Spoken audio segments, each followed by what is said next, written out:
எல்லாருக்கும் வணக்கம் and welcome back to our channel. நம்ம கயடு லோகோ இருக்காங்கல்ல, அதாங்க தமிழில் டிராகன் படத்தின் மூலமாக பயங்கரமாக ஃபேமஸ் ஆனவங்க. ஸோ இப்போ இவங்களுக்கு தமிழ் சினிமா ரசிகர்கள் மத்தியில் வேறு லெவலில் வந்துட்டு கிரேஸ் இருக்குது. அதே மாதிரி நிறைய பேரோட க்ரஷ் லிஸ்ட்டில் இவங்க இருந்து வந்துக்கிட்டு இருக்காங்க.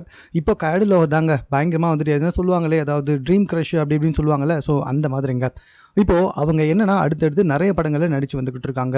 ஆனால் அவங்கள பற்றின ஒரு பயங்கரமான வதந்தி சமூக வலைத்தளத்தில் ரொம்ப நாளாக சுற்றிக்கிட்டே இருக்குது. இப்போ தான் அதை பற்றி முதலாக பேச ஆரம்பிச்சிருக்காங்க. நெகட்டிவான கமெண்ட்ஸ் நிறைய வந்துக்கிட்டு இருக்கு. என்னால் தூங்கவே முடியல, எனக்கு அது ரொம்ப வேதனையாக இருக்குது. அதுவும் குறிப்பாக நான் வளர்ந்து வந்துக்கிட்டு இருக்க இந்த சமயத்தில் இப்படிப்பட்ட ஒரு ரூமர் கண்டிப்பாக என்னுடைய வளர்ச்சியை பாதிக்கும் அப்படின்னு சொல்லியிருக்காங்க. நைட்லாம் தூங்க முடியல, ரொம்ப கஷ்டமாக இருக்குது அப்படின்ற மாதிரியும் சொல்லியிருக்காங்க. அது மட்டும் கிடையாது, தேவையில்லாத விமர்சனத்தையும் கெட்ட கருத்துக்களையும் என்னை பற்றி பகிர்ந்து வந்துக்கிட்டு இருக்காங்க அப்படின்னு சொல்லியிருக்காங்க. அந்த கெட்ட கருத்து என்ன அப்படின்னு சொல்லி பார்த்தீங்கன்னா, கயடு லோகர் வந்துட்டு அதிக அளவில் பார்ட்டி கிளப்பு அப்படி இப்படின்னு சுற்றுவாங்களாம். ஸோ ஒரு நைட்டுக்கு கிட்டத்தட்ட வந்துட்டு ஒரு பார்ட்டி அட்டன் பண்ணுறதுக்கு மட்டுமே 35 லட்ச ரூபாய் வரைக்கும் வாங்கியிருக்காங்க அப்படின்ற வரைக்கும் செய்திகள் சமூக வலைத்தளத்தில் சுற்றி வந்துக்கிட்டு இருக்கு. ஸோ இதுதான் தற்போது வந்துட்டு ஒரு பூதாகரமாக வெடிச்சிருக்கு. இங்கே கிடையாது, அந்த பக்கம் கன்னடா சைடில்.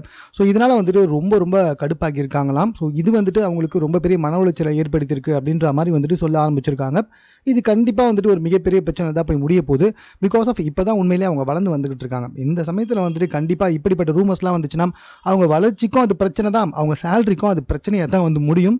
ஸோ அதனால தான் பயங்கரமாக ஃபீல் பண்ணியிருக்காங்க போல. ஸோ இது சம்மந்தமாக உங்கள் கருத்து என்ன அப்படின்றத நீங்கள் கமெண்ட்டில் தெரியப்படுத்துங்க. மேலும் இது போன்ற செய்திகளை உடனுக்குடன் தெரிந்து கொள்வதற்கு 60 செகண்ட் சேனலை சப்ஸ்கிரைப் பண்ணுங்கள்.